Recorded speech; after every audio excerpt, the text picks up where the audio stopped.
नमस्कार, मैं हूं आपके साथ चांद सिंह पुंडेर। एक बार फिर से आप सभी का स्वागत है स्टार न्यूज पल्स यूपी 19 हकीकत आप तक चैनल में। देश दुनिया राज्य की तमाम महत्वपूर्ण खबरों की जानकारी के साथ मात्र 10 मिनट में जानेंगे बड़ी खबर। पर उससे पहले अगर आप लोगों ने चैनल सब्सक्राइब नहीं किया है, आप चैनल सब्सक्राइब कर दीजिए। अगर वीडियो आपको अच्छी लगी है तो लाइक करके कमेंट बॉक्स में बताइएगा कि आप वीडियो को कौन से जिले, शहर, गांव से देख रहे हैं। आइए नजर डालते हैं बड़ी खबरों पर आपके नए अंदाज में।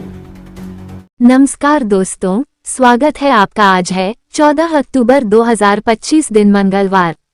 यूपी की सुर्खियों में फिर से आपका स्वागत है। आइए देखते हैं फटाफट आपके नए अंदाज में यूपी की 25 बड़ी खबरें। खबर फटाफट। किसान नेता राकेश टिकैत ने बसपा सुप्रीमो मायावती की रैली पर प्रतिक्रिया दी है। उन्होंने कहा है कि सरकार ने विपक्ष को तोड़ दिया है और विपक्ष आपस में लड़ रहा है। टिकैत ने कहा है कि डरा हुआ विपक्ष देश में तानाशाहों को जन्म देता है। उनका कहना था कि विपक्ष के डर और लड़ाई के चलते देश में तानाशाह और बड़े उद्योगपतियों का कब्जा बढ़ गया है, जिससे मुकाबला करना जरूरी है।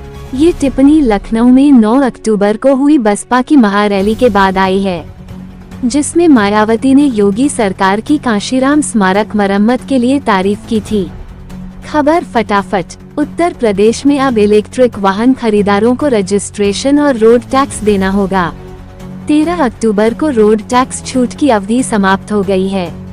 14 अक्टूबर से 10 लाख रुपए तक के वाहन पर 9% और 10 लाख से अधिक कीमत वाले वाहन पर 11% रोड टैक्स देना होगा।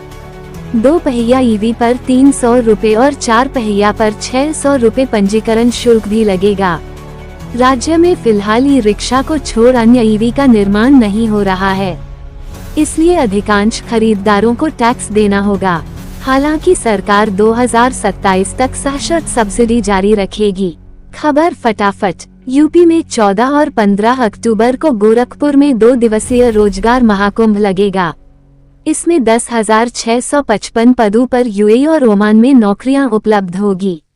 सैलरी 25,000 रुपए से 1,20,760 रुपए तक। पदों में सुपरवाइजर, राइजनिंग, mobile pump operator, shuttering corporator, construction helper, driver और सिविल बस चालक शामिल है। इच्छुक युवा आधिकारिक वेबसाइट पर ऑनलाइन पंजीकरण कर आवेदन कर सकते हैं और साथ में शैक्षिक प्रमाण पत्र, फोटो आईडी एवं बायोडेटा लाना अनिवार्य है। इससे पहले लखनऊ में 64 युवाओं को इजराइल में नौकरी मिली थी। दीपावली से पूर्व सैनिकों के लिए भी 17 अक्टूबर को वाराणसी में विशेष रोजगार मेला होगा। खबर फटाफट। उत्तर प्रदेश में इस बार दीपावली गाय के गोबर से बने 2 और मूर्तियों से जगमगाएगी। पशुधन एवं दुग्ध विकास मंत्री धर्म सिंह ने अधिकारियों को निर्देश दिए हैं कि गौशालाओं को आत्मनिर्भर बनाया जाए और गोबर से बने उत्पादों को बढ़ावा दिया जाए। उन्होंने कहा कि इन उत्पादों की बिक्री के लिए बाजारों में उपलब्धता सुनिश्चित की जाए और महिला स्वयं सहायता समूहों को प्रोत्साहित किया जाए। मंत्री ने प्रत्येक जिले में एक आदर्श गौशाला स्थापित कर उसे पर्यटन स्थल के रूप में विकसित करने के निर्देश दिए। सरकार का लक्ष्य गौवंश संरक्षण के साथ स्वरोजगार बढ़ाना है। खबर फटाफट। उत्तर प्रदेश में मुख्यमंत्री योगी आदित्यनाथ ने इन्वेस्ट यूपी के पुनर्गठन को मंजूरी दी है, जिससे राज्य में औद्योगिक क्रांति को नई दिशा मिलेगी।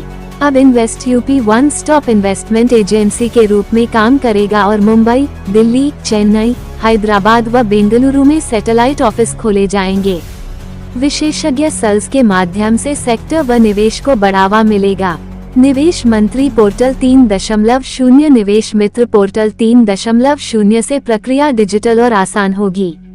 सीएम ने सेफ इंडस्ट्री की अवधारणा लागू करने और विदेशी निवेश के लिए फोकस कंट्री डेस्क बनाने की घोषणा की। ये कदम यूपी को भारत का नया इंडस्ट्रियल हब बनाएगा। खबर फटाफट।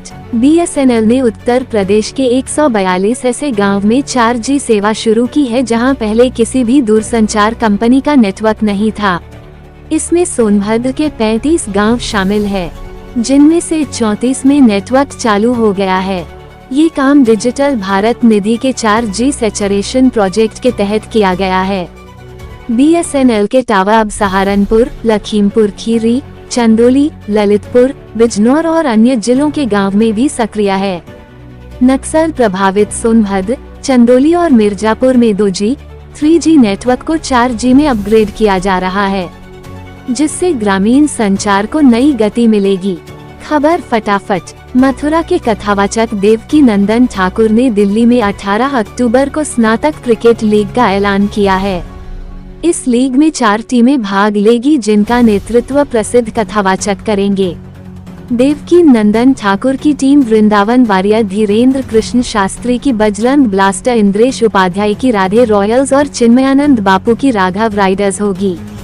हर मैच 10 ओवर का होगा और आमदनी बाढ़ पीड़ितों की सहायता के लिए खर्च की जाएगी।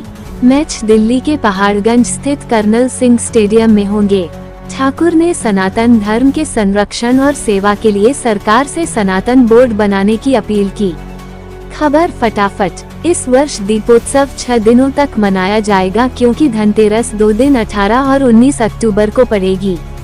कार्तिक कृष्ण पक्ष की त्रयोदशी 18 अक्टूबर दोपहर 12:18 से शुरू होकर 19 अक्टूबर दोपहर 1:51 तक रहेगी। इस दौरान छोटी दीपावली और बजरंग बली प्राकट्य उत्सव भी होंगे। हनुमान सेतु, लेटे हनुमान मंदिर और अन्य हनुमान मंदिरों में सुंदरकांड पाठ व विशेष पूजा होगी। इस बार दीपोत्सव 6 दिन तक रोशनी और श्रद्धा का पर्व बनेगा। खबर फटाफट। उत्तर प्रदेश में एमपेक सदस्यता अभियान की अंतिम तिथि 31 अक्टूबर तक बढ़ा दी गई है। सहकारिता मंत्री JPS राठौर ने बताया कि अब तक 8,53,543 नए सदस्य जुड़े। जिला सहकारिता बैंकों में 1 लाख रुपए से अधिक नए खाते खुले हैं, जिनमें 240 करोड़ रुपए जमा हुए हैं। बरेली मंडल 19,650 रुपए सदस्यों के साथ पहले, मेरठ 82,368 के साथ दूसरे और लखनऊ 80,184 सदस्यों के साथ तीसरे स्थान पर रहा। मेरठ में सबसे अधिक 67 करोड़ की जमा राशि रही। अभियान की सफलता को देखते हुए सरकार ने इसकी अवधि बढ़ाने का निर्णय लिया है। खबर फटाफट। लखनऊ विश्वविद्यालय के अध्ययन में खुलासा हुआ है कि उत्तर प्रदेश में बड़ी संख्या में अपात्र लोग फर्जी राशन कार्ड बनवाकर मुफ्त राशन का लाभ उठा रहे हैं, जबकि पात्र लोग वंचित रह गए हैं। प्रयागराज, सीतापुर, बरेली और झांसी में किए गए शोध में पाया गया है कि कई रिटायर्ड सरकारी कर्मचारी और संपन्न लोग भी राशन ले रहे हैं। कोटेदारों द्वारा प्रति कार्ड 2 से 3 किलो राशन की कटौती की शिकायतें भी सामने आई है। शोध में लाभार्थी डाटा अपडेट करने, CCTV लगाने और शिकायत निवारण प्रणाली को मजबूत करने की सिफारिश की गई है। खबर फटाफट। समाजवादी पार्टी ने विधान परिषद स्नातक चुनाव के लिए मेरठ, सहारनपुर खंड से परमेंद्र भाटी को उम्मीदवार घोषित किया है। सपा ने इस बार अनुभव और क्षेत्रीय प्रतिनिधित्व को प्राथमिकता दी है। इससे पहले पार्टी ने शिक्षक MLC सीटों के लिए लाल बिहारी यादव और कमलेश को प्रत्याशी बनाया था। परमेंद्र भाटी की उम्मीदवारी को कार्यकर्ताओं ने उत्साह से स्वागत किया। वहीं कांग्रेस ने भी MLC चुनाव के लिए विक्रांत वशिष्ठ, रघुराज सिंघपाल, डॉक्टर देवमणि तिवारी, संजय प्रियदर्शी और अरविंद सिंह पटेल को उम्मीदवार घोषित किया है। खबर फटाफट।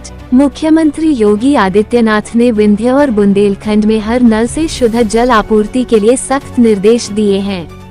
उन्होंने फेज 1 और 2 को 15 दिसंबर 2025 तक तथा फेज 3 को मार्च 2026 तक पूरा करने की समय सीमा तय की है। CM ने कहा कि यह योजना महिलाओं की गरिमा और ग्रामीण जीवन की गुणवत्ता से जुड़ा मिशन है, इसलिए गुणवत्ता और समय सीमा पर कोई समझौता नहीं होगा। अब तक 1.98 करोड़ ग्रामीण परिवारों को नल कनेक्शन मिल चुके हैं। मुख्यमंत्री ने जल जीवन मिशन की प्रगति की समीक्षा कर अधिकारियों को पारदर्शिता और समयबद्धता के निर्देश दिए। खबर फटाफट। सपा नेता आजम खान की वायु श्रेणी सुरक्षा पर संकट गहरा गया है। शासन स्तर पर इस व्यवस्था की पुनः समीक्षा शुरू हो गई है और खुफिया विभाग से रिपोर्ट मांगी गई है। 2 जन्म प्रमाण पत्र मामले में सजा के बाद उनकी सुरक्षा हटाई गई थी, लेकिन जमानत पर रिहाई के बाद फिर बहाल कर दी गई। अब सरकार विचार कर रही है सजायाफ्ता व्यक्ति को सुरक्षा देना उचित है या नहीं? जिला स्तर पर सुरक्षा समिति केवल 15 दिन के लिए सुरक्षा दे सकती है। फिलहाल शासन के नए निर्णय तक आजम खान की सुरक्षा पर संशय बना हुआ है। खबर फटाफट। दीपावली पर मिलावटखोर सक्रिय हो गए हैं, जो मिठाई, फल और पूजा में उपयोग होने वाली सामग्री में मिलावट कर बेच रहे हैं। खाद्य सुरक्षा विभाग ने चेतावनी दी है कि मिलावटी दूध, केमिकल से पके केले और चमकदार पतासे से स्वास्थ्य को गंभीर खतरा है। जांच में रिफाइंड तेल से बनी मिठाई और केमिकल मिले केले पकड़े गए हैं। विभाग ने लोगों से अपील की है कि वे केवल विश्वसनीय दुकानों से ही खाद्य पदार्थ खरीदें और संदिग्ध वस्तु मिलने पर तुरंत सूचना दें। आधिकारिक डॉक्टर सुधीर कुमार सिंह ने कहा कि जागरूकता ही मिलावट से बचाव का सबसे बड़ा उपाय। खबर फटाफट। उत्तर प्रदेश में अगले कुछ दिनों का मौसम मुख्यतः शुष्क और साफ रहने की संभावना है। भारतीय मौसम विज्ञान विभाग के अनुसार 16 अक्टूबर तक प्रदेश के अधिकांश जिलों में वर्षा की संभावना नहीं है। दिन के समय तेज धूप और हल्की गर्मी महसूस होगी, जिससे बाहर गतिविधियां करते समय सावधानी बरतना जरूरी होगा। वहीं रात का तापमान सामान्य रहेगा और मौसम ठंडा व सुहावना बना रहेगा। दिन और रात के तापमान में अंतर के कारण लोग सुबह और शाम के समय हल्के गर्म कपड़े पहन सकते हैं। यह मौसम खासकर किसानों और बाहर काम करने वालों के लिए सुविधाजनक रहेगा।